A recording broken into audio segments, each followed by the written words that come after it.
Pernahkah kalian berbelanja ke sebuah supermarket? Bagaimana susunan barang-barang di supermarket tersebut?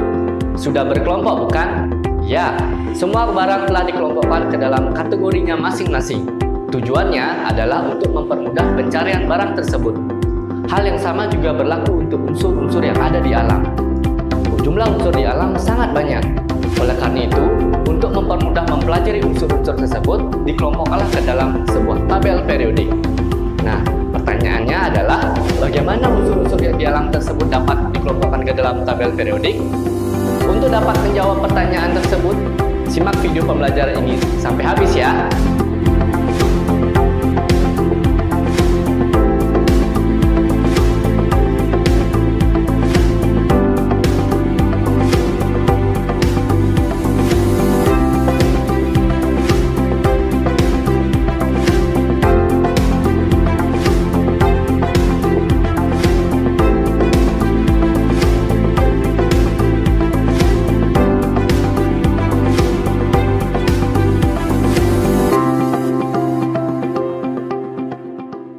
Adik-adik, selamat datang di video pembelajaran kimia kelas 10. Perkenalkan, saya Kak Satya. Di awal, tadi telah disampaikan mengenai pengelompokan unsur dalam tabel periodik. Tahukah kalian bahwa dasar dari pengelompokan unsur tersebut adalah konfigurasi elektron? Pada bagian selanjutnya, kita akan belajar mengenai konfigurasi elektron. Sebelum masuk ke materi, berikut adalah capaian kompetensi dasar dan tujuan pembelajaran pada video kali ini. Yuk, simak materi pembelajarannya. Bagian pertama ini kita akan belajar tentang konfigurasi elektron. Apa itu konfigurasi elektron? Coba kalian perhatikan struktur atom di samping. Atom terdiri dari inti atom dan elektron yang mengelilingi inti atom sesuai lintasannya. Distribusi elektron-elektron dalam atom itu berbeda-beda. Nah, konfigurasi elektron itu menggambarkan tentang susunan elektron-elektron dalam atom. Nah, bagaimana penyusunan konfigurasi elektron dalam atom? Penyusunan konfigurasi elektron dalam atom itu ada dua.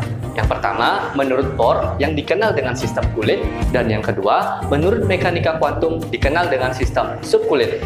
Video kali ini kita akan bahas tentang penyusunan konfigurasi elektron menurut mekanika kuantum. Yuk simak pembahasannya.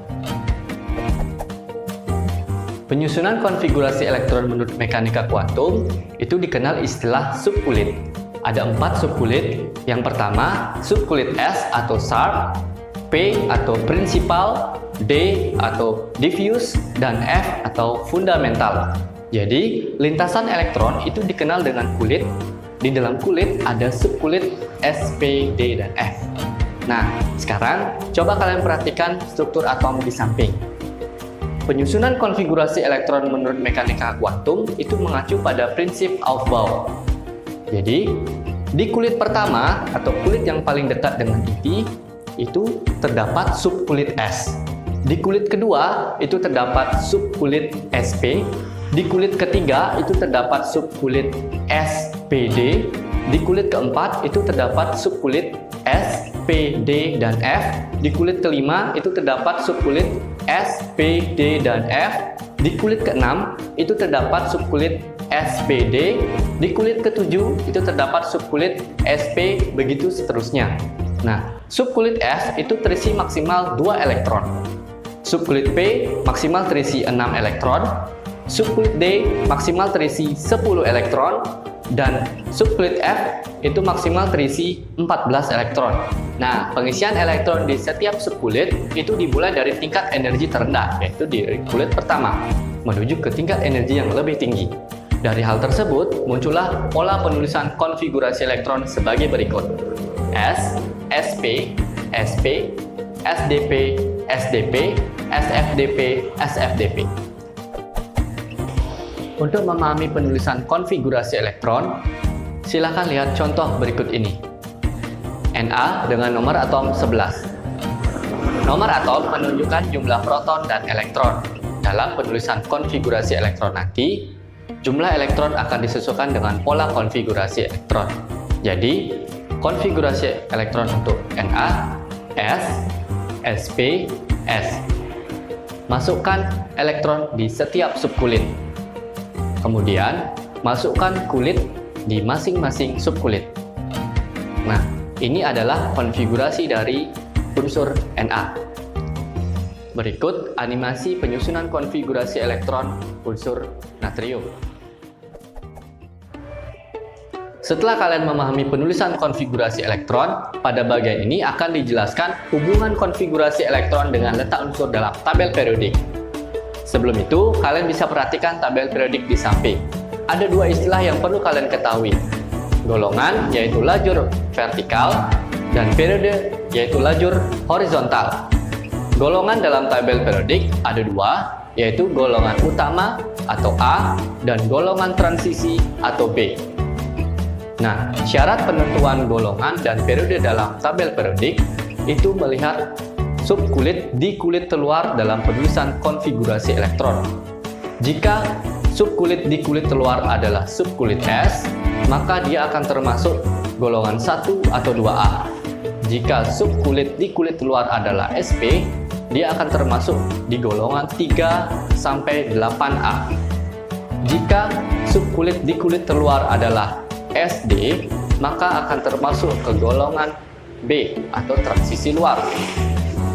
Jika nanti subkulit di kulit terluar adalah SF, dia akan termasuk golongan B transisi dalam.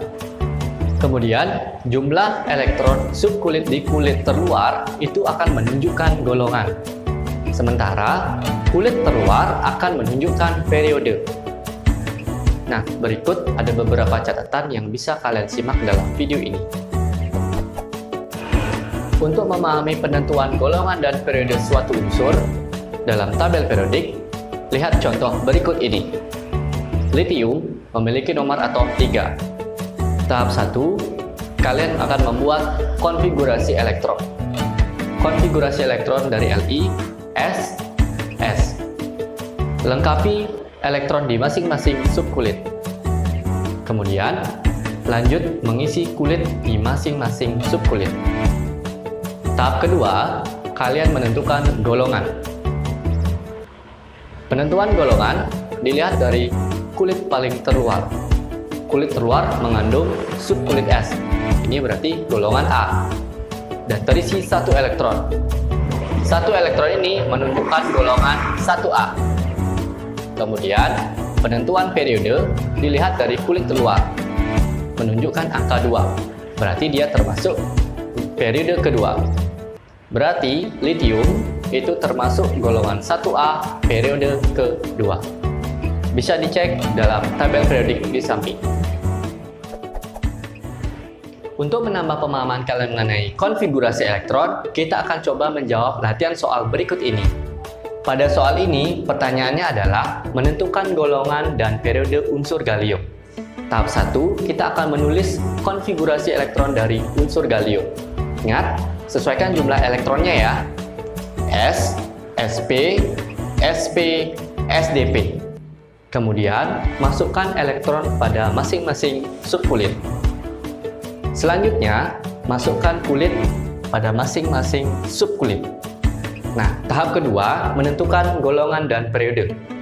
Kalian bisa lihat kulit paling terluar adalah kulit keempat, yang mengandung subkulit S dan P. Nah, ini artinya dia termasuk golongan A.